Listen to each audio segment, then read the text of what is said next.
Olha só, gente, vocês lembram daquele vídeo que eu gravei?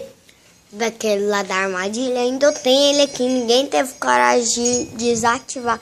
Então, como ninguém teve, hoje já é 2015, então ninguém tenta, então eu vou desativar ele. Só que com cabo de vassoura, porque quem inventou não vai poder desativar. Aí ó, fica vermelho. Olha só, gente. Aqui vou desativar ele aqui, mas de longe que eu vou desativar ele. Deixa eu abrir aqui. Aqui, que o vento tá forte, ele vai levar. Ó. Olha só, olha, gente. Olha, começou. Vocês viram? Olha, gente. Olha lá, a bacia virou. Ó, deu sorte que tem pouco sal. Olha o sal, tio. Se tivesse alguém aqui, essa pessoa estaria ferrada. Tá doido, hein, gente? Vocês viram? Que isso? Ó, vou repetir ele pra quem não viu. Aí está. Aí.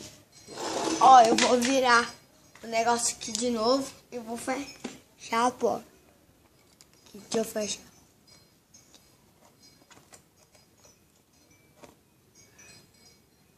Eu vou abrir ela muito. Umas distância de uns 2 metros. Por aí. Vai ser uns 2 metros. Opa.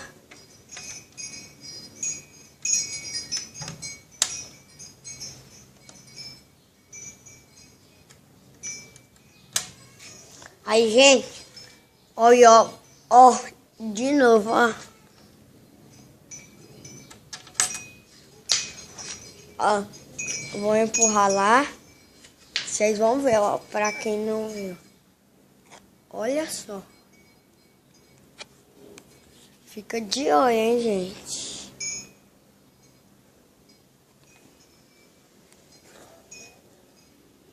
Ó. Nossa Senhora. Ó. Vocês viram, gente? Isso pode ir no olho. E pode machucar vocês. Olha lá, a vasilhinha do jeito que ela virou. Gente, vocês viram?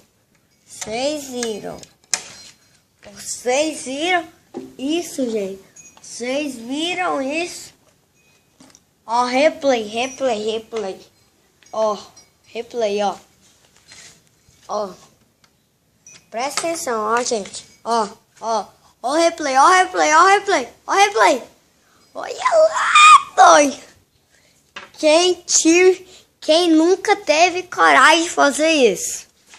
Vocês viram? Aqui. Aí, gente, quem gostou aí, acessa aquela mãozinha que eu disse no outro vídeo. Assim e assim. Falou, gente. Até